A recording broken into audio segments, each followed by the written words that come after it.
Top Andhra news కి స్వాగతం. నేను పవని. శాసన మండలిలో ఫీజు రియంబర్స్మెంట్ పై చర్చ సందర్భంగా మంత్రి లోకేష్ వైసీపీ నేత బోత్సపై మండిపడ్డారు.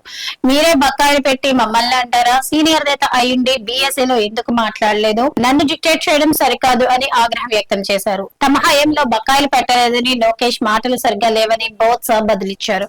కాగా ఫీజు రియంబర్స్మెంట్ పై వైసీపీ ఇచ్చిన వాయిదా తీర్మానాన్ని చైర్మన్ తిరస్కరించారు. తెలుగు రాష్ట్రాల్లో వర్షాలు దంచి కొడుతున్నాయి. గతంలో మాదిరి కాకుండా క్లౌడ్ బరెస్ట్ తరహాలో వాదన పడుతున్నాయి. అయితే ఈ వర్షాలు ఇప్పట్లో వీడే అవకాశం లేదని ఏపీఎస్డీఎంఏ తెలిపింది.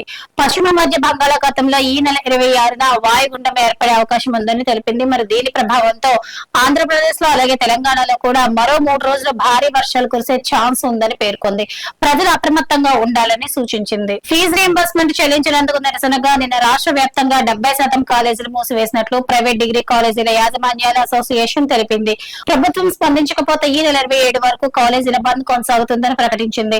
అక్టోబర్ 6 నుంచి విజయవాడలో నిరవధిక నిరాహార దీక్ష చేపడతామని వెల్లడించింది.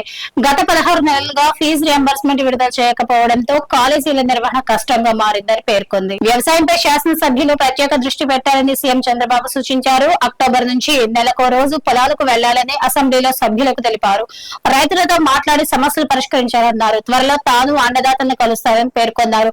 పంట ధరలు తగ్గితే ఆదుకుంటున్నామని వెల్లడించారు. రసాయన ఎరువుల వాడకం తగ్గించేందుకు భూసార పరీక్షలు చేసి సూక్ష్మ పోషకాలు అందిస్తామన్నారు. బాపట్లలో సూర్యలంక తీరంలో ఈ నెల 26, 27, 28 తేదీలలో నిర్వహించాల్సినటువంటి బీస్ట్ ఫెస్టివల్ వాయిదా పడింది. భారీ వర్షాలు కురిసే అవకాశం ఉన్న నేపథ్యంలో ఈ నిర్ణయం తీసుకున్నట్లు పర్యాటక శాఖ తెలిపింది. నిన్న సాధ్యాసాధ్యాలను పరిశీలించిన ఏపీటీడీసీ ఎండీ ఆమ్రపాలి అధికారులకు ఇదే విషయాన్ని తెలియజేశారు. త్వరలోనే కొత్త తేదీలను నిర్ణయించనున్నట్లు వెల్లడించారు. ఇవాళ టాప్ 5 ఆంధ్ర న్యూస్. రేపటి టాప్ 5 ఆంధ్ర న్యూస్ లో మళ్ళీ కలుద్దాం.